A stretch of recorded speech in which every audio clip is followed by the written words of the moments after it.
Hello and welcome to the May 28th edition of Office Hours presented by the Maryland Center for Collegiate Financial Wellness. I'm Dr. Tisa Silver Kennedy, founder and executive director of the center, and I thank you so much for joining me for today's episode. Before we get into the questions that have come in from our community, I just want to tell you a bit about the Maryland Center for Collegiate Financial Wellness, as well as our vision in this particular program, which is called Office Hours. So let's get right into it. The Maryland Center for Collegiate Financial Wellness was founded in 2021 with a vision for all college and career school students that they be able to achieve these 6 pillars of collegiate financial well-being. Those are being creditworthy, ready, resilient, empowered, successful, and thriving. You can learn more about our vision and our mission by visiting us online at mccfw.org. And one of our most popular programs actually is this one, Office Hours. And before we get into Office Hours, I just want to give you a quick disclaimer about the information that you're going to hear today. So Office Hours is presented for informational purposes only. The information presented does not constitute personal, legal, or financial advice. We do our best to give you the most up-to-date, accurate information. But things change, and as of late, things have been changing at a rapid pace. So take this information and information from other trusted sources, including your lender. You want to make sure you assess your loans, think about your preferences, your household circumstances, and all of your options before you make any major decisions. All right, and before we get into the questions, we just have a few updates to give. The first one is really a good one for people who are pursuing public service loan forgiveness and who have been stuck in this kind of SAVE limbo. Since summer of last year, loans that were enrolled in SAVE were placed into a forbearance, and it was something that no one had a choice about. So if your loans were enrolled in SAVE, they were automatically put into a forbearance. And with normal forbearance that's mandated by the government, the time can count toward forgiveness by way of income-driven repayment or by public service loan forgiveness. But in this particular forbearance, it was set up front that the time would not count. Well, we got an update not too long ago. For people who are pursuing public service loan forgiveness, the time spent in the SAVE forbearance can count toward PSLF, but it won't count in real time. What you can do is use another program called the PSLF Buyback to kind of recapture that time that was lost during this forbearance. Important thing about the buyback, though, and I believe we have some questions about the buyback during this edition. The buyback is something that has to be used after you reach the 120-month milestone. For a normal PSLF application, you're verifying your employment every 12 months, ideally, and then for the final time, once you get to 120 months. And once you get to that 120 months, you have 120 eligible payments and 120 qualifying payments. And once the qualifying figure reaches 120, your debt is forgiven. But with the SAVE forbearance, you're not earning these months as they're happening. But with the buyback, what you'd have to do is wait until you reach 120 months of qualifying employment. And that time, you'd also have to have the qualifying repayment history, including the SAVE forbearance. Then you can apply for the buyback. So just remember, the buyback is something where you're going to pick up these months on the back end. So you have to wait until you reach basically what would have been your 120th month for PSLF had it not been for the SAVE forbearance. And once you reach that 120-month mark, submit your last employment verification. And once your employment is verified, go to studentaid.gov and apply for the buyback. So we're very happy to hear that buyback can be used for people to recapture these months of SAVE, spending the forbearance, and hopefully within a couple of months, we will have many victories to share and a lot of people will no longer be in limbo. All right, so our next update is actually one related to this particular program, Office Hours. So we have reached a milestone on YouTube. We have reached more than 10,000 views. So I just wanted to give a quick shout out to all of our viewers. Thank you so much for your support. You know, we do this without a huge machine, behind us, without, ad dollars and all of that. So to get to a place where we've got 10,000 views, that is really tremendous for us. So I'm just really appreciative of everyone's support. Thank you for watching the content. Thank you for liking and subscribing. And please do share so that we can continue to grow our imprint. Office Hours in the center itself was actually designed to help Marylanders navigate student loans. And what we found is that there are people who are watching from all over the country who've been able to take this information and use it for their benefit. And I do see we have one of our office mates, I'll call her, joining us. Tammy, hey, I'm glad that you were able to join a live session as well. Good to have you here. Just again, really excited. It's a big milestone for us, and hopefully we'll continue to grow and help more people navigate student loans and financial aid. All right, we have another announcement, and that is a very state-specific announcement. On May the 6th of this year, we had the pleasure of visiting the State House in Annapolis, Maryland, and Governor Wes Moore signed Bill HB 795 into law. Now, HB 795 is a bill that will increase awareness of the Public Service Loan Forgiveness Program, and it also makes very clear guidelines for the approval of employment or the certification of employment, especially for our colleagues who are adjunct faculty members. So this bill was signed into law on May the 6th, 2025. It was sponsored by Delegate Ryan Spiegel. The sponsor in the previous years have been Delegate Leslie Lopez. Both of them are the center of the picture behind Governor Wes Moore. So this is our third year advocating for the bill, and we're just really happy that this time it made it into law. And PSLF is still here, is still working, and this bill will make it easier for public servants to apply for successfully apply for PSLF. So we're really excited about that. All right, now that we've got the announcements out of the way, we can go ahead and get to the questions. The first question that has come in from our community today is my plan to ride out the Save Forbearance still a good plan? That's a question that a lot of people are asking. So let's take a look at the background before we get into the specific answer for this question. So the background from this borrower is, like many others, I've been in Save in the forbearance for months. Since I'm still a few years away from potential PSLF forgiveness, my plan was just to ride it out until I was forced to change into something else and buy back the months later when needed. Is this still the plan? So you got a few years to go until PSLF, and right now you're unable to earn those months of employment and repayment history in real time. So for right now, we don't see anything wrong with riding this thing out. We don't know when the SAVE litigation is going to be resolved, but after it's resolved, your repayment will resume. The good thing, though, is just like I said earlier during the updates, is that recently the Department of Education has confirmed that the month spent in the SAVE forbearance will be considered for PSLF by way of the buyback. Now, that's not a straightforward path to making these SAVE forbearance months count, because ideally you'd be able to earn them in real time as you're working in that qualifying employment. But because of this kind of forbearance by way of special circumstance, you're going to be able to get the time, but you're just going to have to recover it on the back end. So you'll apply for PSLF by verifying your employment. And after that 120th month, you'll go ahead and submit the buyback request too, in order to recapture those months spent in the SAVE forbearance. Great question, and good luck to you. All right, let's take a look at the next question.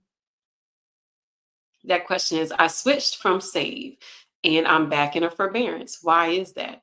All right, the short answer is we don't know, but let's walk through the background and get through exactly what this borrower is going through. So this borrower switched out of SAVE and into the standard plan, which is a fixed plan, and they began making payments. They logged in to make a payment afterwards, and their servicer is MOHELA, and they're being told that they owe $0 and that their loans are on a pause until October 19th of this year. They followed up, called the servicer, and the representative shared that they were out on the SAVE forbearance for 4 months, despite being told several times that the SAVE application was canceled. The borrower also says, I feel like they're making this hard on purpose. Can I just make my payments on a standard plan? I was working toward IDR forgiveness, but at this point, I just want to make it make sense. Can they make me be on an IDR payment plan? Well, like I said, the short answer is we don't know why this is happening to your account. But as for the part about whether they can make you enroll in an IDR plan, no. If we take a look at the answer, you can get the details. Your servicer does not choose your repayment plan for you unless you are freshly coming out of school and they've asked you repeatedly to choose a repayment plan and you have not chosen one. If you don't choose a repayment plan in that circumstance, then you would be enrolled in the 10-year standard plan. But you've been in repayment, so there's no reason why your servicer would force you into anything or should be able to force you into anything. So what we recommend is to make sure the information matches up. Go to your servicer's portal, take a look at the plan that you're enrolled in, take a look at the status of the loan. Also, go to studentaid.gov and drill down on each and every single loan to see what the repayment status is and compare. Does what you're seeing on studentaid.gov match what you're seeing on that servicer's website? Now, if there isn't a match, then we've got a problem, and the servicer is usually the first point of contact we direct you to, but you've already been in touch with the servicer. So at this point, we might recommend that you call Federal Student Aid and see if they can provide any additional insight. If you do this and you are unable to get a resolution, then we highly recommend engaging a third party to help you work toward that solution. Sometimes you need to take that advocacy to the next level. So a couple of things that we recommend are, if your state has a student loan ombudsman, like the state of Maryland, we have a student loan ombudsman who is housed within the state's Department of Labor. If your state has one too, you should reach out, share your situation. They may be able to conduct an investigation and compel your servicer to provide additional information or move things along. Also, you can submit a complaint with the Consumer Financial Protection Bureau, that's the CFPB. They are online at consumerfinance.gov. And usually with complaints that are submitted to them, the companies typically respond in about 15 days. So follow up again with FSA, check to see if things match on FSA in your servicer's platform, ask more questions, and if it doesn't get you anywhere, definitely reach out to one of these third parties to escalate your concern, because you should not be forced into any kind of repayment plan. And it sounds like you did exactly what you were supposed to do to transition out of saving into the standard plan, but things are just held up at the moment. All right, let's take a look at our next question. That is, I finally reached 120. Now what? Okay, so whenever we see 120, 120 is the magic number for public service loan forgiveness. So if you finally reached 120, I would ask some clarifying questions, but I see good things in your future. All right, let's take a look at the answer. I'm sorry, the background first. I'm sorry, that's the background from the previous question. Let's go to the answer for this question. If you recently made your 120th payment, we recommend that you submit your PSLF application, and this should be your final PSLF application to verify your employment. You can go to studentaid.gov and complete that final employment verification within that site, and hopefully your employer will certify that form very quickly. Once your employer has verified your 120th month of employment, your account should be updated with a payment count that reflects that. And if you see 120 qualifying payments, then you'll see that green banner across the screen on your PSLF progress. The whole bar will be green. It'll say congratulations. So hopefully you'll see that banner soon if you're not seeing it already. And congratulations to you, and thank you for your public service. All right, let's take a look at the next question. That question is, does the MOHELA transition count toward the buyback? All right, there have been a few transitions, so let's take a look at the background before we get to the specific answer for this question. Remember, MOHELA had been the exclusive servicer for public service loan forgiveness after Fed loan. Now we've transitioned to a more FSA managed PSLF user experience. So lots of transitions here. For this particular borrower, though, their loans are in the Save Forbearance. They had a PSLF payment count of 104 out of 120 as of March of last year. They submitted for a new count to include their employment from April of 2024 through May 2025, and their count went up to 106 out of 120, with just April and May of 2024 being counted. This July should be their 120th qualifying month. A couple of months, June and July, did not count And that happened to be the time when MOHELA was going through a platform transition. People have been able to buy back the platform transition months, correct? Also, should I wait until August to submit a buyback request, or could I do it within July? I've been patient and now I'm getting eager. Totally can relate to the being patient and being eager. We definitely want you to get through this. So let's take a look at the answer. So we receive several reports of success with the buyback when it comes to those transition months, because that was just a time when all of the federal student loan servicers were going through this transition from, whatever the servicer's name is .com to whatever the servicer's name is .studentaid.gov. And this way that end user experience is more consistent across servicers. Um, but you need to submit your PSLF form and wait for it to be processed, because the PSLF buyback does not work unless you already have 120 months of eligible payments. A payment is eligible when you have the employment history and you have loans that were in repayment. So if you reached 120 eligible payments, then you could submit the application for the buyback, and the 120 eligible should convert to 120 qualifying once you're approved. And once you get to 120 qualifying payments, then the remainder of the debt is forgiven. But do not submit that buyback request until your employment has been verified, taking you to that 120 mark. And again, once your account is updated to reflect the 120 months of eligible payments, then it's time for you to submit the buyback and confirm that you have 120 qualifying months, which would grant you approval for public service loan forgiveness altogether. All right, let's take a look at the next question. That is save plan the payment. All right, I definitely need some more background on this. So let's take a look at the background from this borrower before we get into the specific answer to the question. They have been in the save forbearance with everyone else, and that save forbearance started last summer. They said, today, out of the blue, MOHELA sent me a notice that I have a payment due on May 24th, which is only 4 days from now. I've heard people say that the forbearance will be extended, but I also don't want to be past due on anything.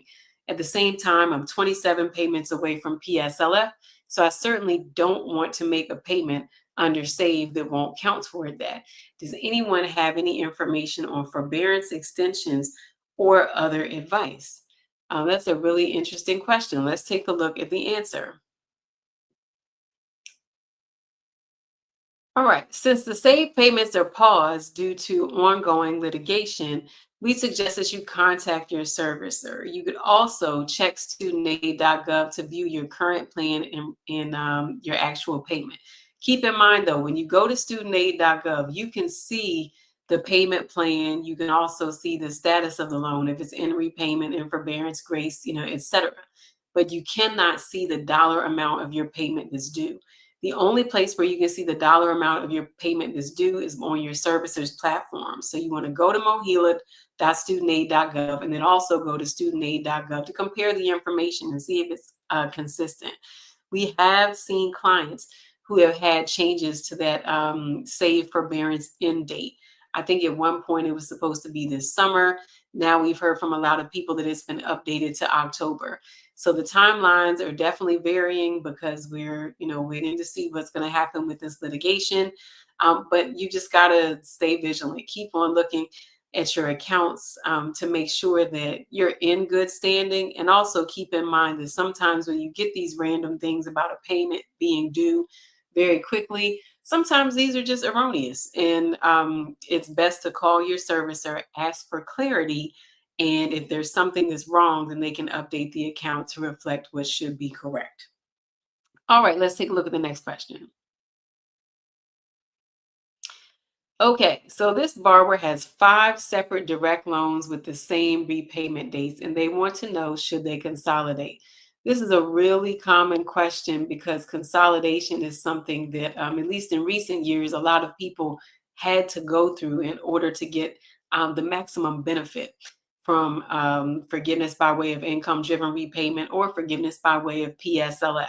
Now we're in a different period, different rules apply, so consolidation is not really necessary for a lot of people. But let's get the particulars of this borrower's situation before we advise them on whether or not to consolidate. So let's see the background. Okay, so this borrower is still in their grace period, but progressing toward an IDR plan. They are aware that without consolidating, they're already eligible for IDR because the loans are direct, the loans are from the same servicer, but there's one question they seem to be missing information about. They have 5 loans, all of them have the same repayment dates. If I go into an IDR plan without consolidating first, will I have 5 separate loan bills? I'm doing my best research, and while most people are saying there's no benefit to consolidate in my circumstance, I can't tell if the IDR plan will put all my loans into one monthly bill or not. If someone could let me know, I'd really appreciate it. This is a great question because, again, consolidation is something that was very common during the last 3.5, almost 4 years. It was necessary for people to get the biggest benefit out of things like the limited PSLF waiver and the IDR adjustment. But here we have a borrower who is new. This borrower is in their grace period, and the borrower also has the same servicer for all of their loans. So right now, there really is no incentive to consolidate. Let's take a look at the answer for details, though.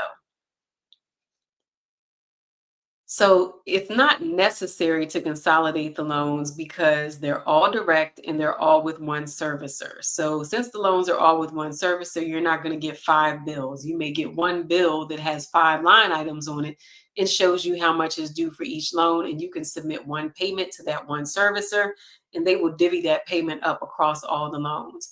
So even though each loan has its own separate amount that's due, it will be treated as one payment that you're making per month. So if you wanted to consolidate, you could, but there's really no value add to consolidating here. If I would say if you had 5 direct loans with 5 different servicers, yes, then consolidation would be great because you go from having to send 5 bills to 5 different parties each month down to one loan, one bill. But in this situation, since all 5 loans are with the exact same servicer, that servicer is your one point of contact for everything already. And all consolidation would do is lump all of the loans together. You get a weighted average interest rate. You get one repayment clock. But since all of your loans are on the same timeline already, it just doesn't seem to be worth the trouble. It would also take time, approximately 60 days, to go through with that, and it just wouldn't provide you with any tangible benefit under the current rules and based on the current loan portfolio. All right, let's move on to the next question.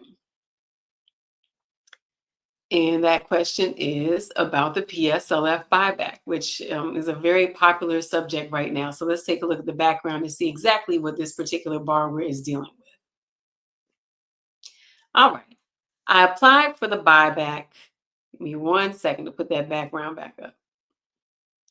I applied for the buyback on March 14th of 2025. I received a confirmation and a case number on that date as well. I used the correct language. I haven't heard anything since. I also do not see anywhere on the FSA site or MOHELA that even says I put in a request. I do have a reference number though.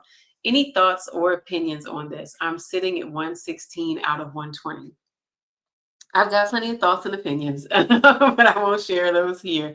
But we get working with several people, a couple of them who are at 119 and others who are at numbers like 116, 114. And once the buyback goes through, they would cross that finish line.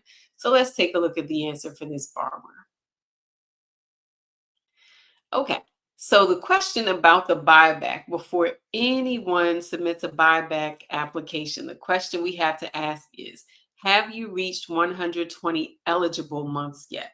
Remember, for a month to be eligible for PSLF, that means you have to have the employment and you have to have the loan actually being in repayment. So you need to have at least 120 eligible periods before you submit that buyback request. So once you know you have the 120 months of employment and the only thing standing between you and 120 qualifying months is this, save forbearance, then you fill out the buyback.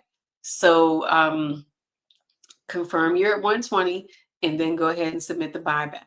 But also, just from our previous observations with buyback applications, the responses haven't taken a really long time. I think that what I've seen is about 3 to 5 weeks. Unfortunately, what we were seeing is people getting their applications rejected for the PSLF buyback because people wanted to, repurchase those months spent in the save forbearance. But at the time that they submitted their applications, that was not a valid reason, or at least the Department of Education said that it was an unacceptable reason for the buyback. Now that we've got a rule change, and we know that these save forbearance months can be recaptured for PSLF through the buyback, we're advising those people to apply for the buyback again, and hopefully in a matter of weeks, they will have those forgiveness requests approved, because the only thing standing in the way of these borrowers getting PSLF approved is the save forbearance. All right, let's take a look at the next question. Excuse me. All right. All right, this one is about financial aid for a current student. And the question is, am I eligible for summer Pell? Pell refers to the Pell Grant Program, which is a need-based gift aid program offered by the Department of Education. And this person wants to know, are they eligible to receive the Pell Grant if they're taking classes during the summer academic term? So let's take a look at the background. Okay. Question is, how long before semester starts do you see how much you are offered for your Pell Grants? I have registered for my classes and they start on July the 28th. I've never done the summer semester before, so I want to ensure that I have enough funding for my classes. Very valid question. Let's take a look at the answer. Okay. So when it comes to the actual processing timeline of financial aid, this is where you need to like dig into your campus, because the campus's Office of Financial Aid is going to be responsible for doing all of the processing in order to get the funds from the federal government to you. So we recommend that you reach out to the Office of Financial Aid. You want to ask them, is there a separate request form for summer aid? I remember from my days of working in the financial aid office, the first day that summer request form was available, we had a lot of traffic in the office. So you want to reach out, ask them if there's a separate form that you need to submit in order to get access to aid for the summer. And then they can provide you with a timeline of when your aid for the summer will be offered and when those funds will become available. So reach out to the campus financial aid office for details to get going with this. All right, let's move on to the next question. Okay, so this is from a 23-year-old who is going into graduate school and they want to know, do they need to use their parents' income? This is a question that we get a lot because a lot of people are going to graduate and professional school. And in the undergrad experience, we know you need your parents to complete the FAFSA alongside of you. And once grad school comes, people want to know, do I have to do the same thing? So let's take a look at the background before we get to the answer. Okay. Says, can I apply for the FAFSA using my income, or must I use my parents' income? For 4 years of undergrad, I used my parents. My parents won't assist me with graduate school, so can I apply for the FAFSA on my own? All right, let's take a look at the answer. Um, when it comes to graduate and professional education, regardless of your age, if you are enrolled in a graduate or professional school program, you are considered an independent student for the purposes of financial aid. So at 23 years old and enrolling in a graduate school program, yes, you can apply for federal student aid by way of completing the FAFSA all by yourself. Age isn't a factor if you are enrolled in a graduate and professional program. Now, if you're married, the only contributor that can be added to the FAFSA for a graduate professional student is a spouse. So yes, you can apply for federal student aid on your own as a graduate professional student, regardless of your age. You do not need your parents' information. Now, I will say, though, that I've seen in some health professions programs, especially for people who are going to medical school, their parents are encouraged to provide information on the FAFSA, because there's another type of loan called a health professions loan that those students want to be considered for. It's an more attractive loan than the Grad Plus loan and Parent Plus loans. So some medical schools will tell students, have your parents submit information anyway. But for graduate school, regardless of your age. Again, parental information is not required for federal student aid. All right, let's take a look at the next question. It says, does the previous withdrawal affect my ability to receive aid at another college? Great question. Let's take a look at the background before we get to the specific answer here. All right. So, 2 years ago, I went through a pretty bad depressive episode and ended up dropping out of college. I was sent a notice through email that I dropped out before 50% of the class was completed and that I was no longer financially eligible. I'm starting at a different community college and I've applied for the FAFSA. My application will not be processed through the school until June the 20th. Will this previous withdrawal make me ineligible to receive the Pell Grant at this college as well? I did not report to them that I went to this school. The FAFSA website says that my application has been processed and I'm eligible for the Pell Grant. Can my school still deny this? All right, let's go on to the answer. Before I read the answer, I just want to share with the student that this is a great question that illustrates where kind of like the line in the sand is drawn between the power of the school and the power of the federal government. The federal government, the Office of Federal Student Aid through the Department of Education, that's your source of funding. And your eligibility is determined by the information that's included on your FAFSA. Your school doesn't do that. The federal government determines your eligibility. So if you are determined to be Pell eligible, then you will be Pell eligible regardless of the school that you go to. Okay, so the school doesn't say, oh, well, the Department of Ed said you're eligible for Pell, but we don't want you to get it. So remember, your eligibility is determined by the federal government, who would be, the lender or the supplier of the Pell Grant in this case. Your school, their responsibility is to take a look at that eligibility, process things, ask you to satisfy requirements so that you can get the federal funding that you have been deemed eligible for. All right, so let's take a look at the detailed answer here. Your Pell eligibility will not be impacted for this year.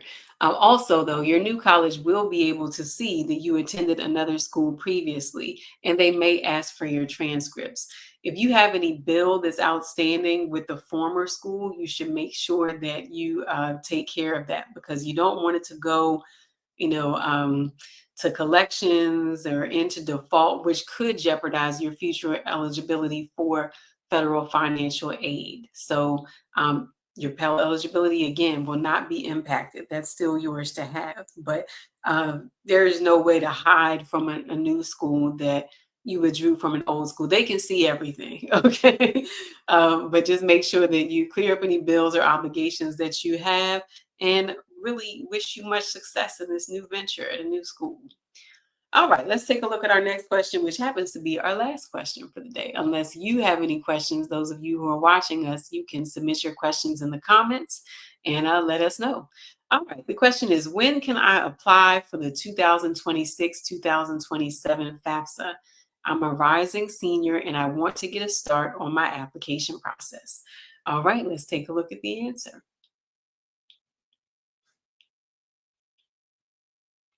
So the FAFSA typically opens in October of every year. Things have been a bit delayed over the past couple of years, but this year we should be back on track. So put an alert on your calendar for October 1st, and that way you can get started with the FAFSA as soon as it becomes available. To start your application process for college, it's worth noting also that the Common App for 2026-2027 opens in August. Kudos to this student for wanting to get a head start.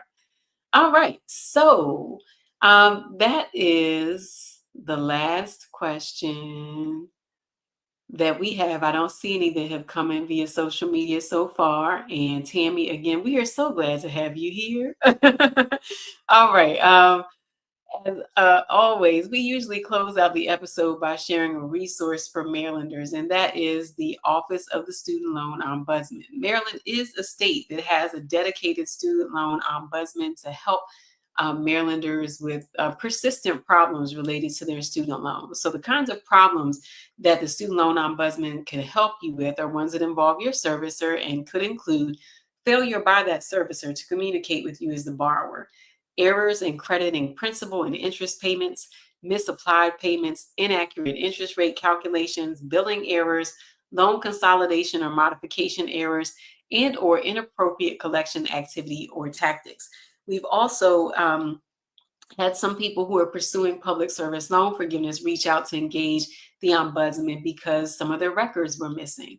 So if you're having an issue with your servicer, you have reached out to try to solve this in good faith and it just doesn't seem to be going anywhere, you need to advocate for yourself. So please, if you're a Marylander and you're experiencing these persistent kind of issues, just not getting resolved with your loan servicer, you can reach out to the Student Loan Ombudsman. You can find them online through the state's Department of Labor. And I showed the picture earlier, but forgot to mention this. Our state's labor commissioner and our state student loan ombudsman were in that picture with Governor Moore signing HB 795 into law. So we appreciate their support with getting that bill passed. And again, if you have any issues with your loan servicer, you can reach out to Maryland Student Loan Ombudsman to advance your concerns. All right. So looks like we don't have any questions that have come in, and we answered all that were in the queue. I want to thank you so much for joining us for this edition of Office Hours presented by the Maryland Center for Collegiate Financial Wellness. My name is Dr. Tisa Silver Kennedy. I'm the founder and executive director of the center. We host office hours typically every 2 weeks, usually twice per month, and we just answer questions that either come into us from some of our advising clients, questions that we see around. Sometimes we're cruising Reddit, looking for questions, because if one person has a question, chances are many more people have the same question and are looking for reliable sources for answers. So if you do have a question, please reach out. We have a contact form at mccfw.org/contact, or if you don't mind submitting your question in a more public form, you can tag us on social media. We are at the MCCFW on Instagram, X, and Facebook. And you could also do us a favor of liking and subscribing to our YouTube channel. As I mentioned earlier in the broadcast, we achieved a major milestone for us, more than 10,000 views here on YouTube. And it's been completely organic, and you truly never know who's watching. So to those of you who do chime in and leave comments and engage, we really appreciate you, because it gives us the opportunity to connect with people in this venue. So thank you so much for your support. I'm going to check one more time and look at my phone and see if we have any questions. And if I see none, all right, I don't see any, I'm going to go ahead and sign off. So thank you again so much for joining us. If you'd like to support the center, please visit us at mccfw.org. We have more programs, more events, and there's also the option to make a tax deductible or a tax exempt donation at mccfw.org/support. You can join our mailing list. We have a monthly newsletter. I promise we don't bombard you with anything else, just a monthly newsletter to show you, what we've been up to each month. And I'll do one more check. No more comments, no more questions. I'm going to go ahead and sign off. As always, thank you for joining us here today. And until next time, be well.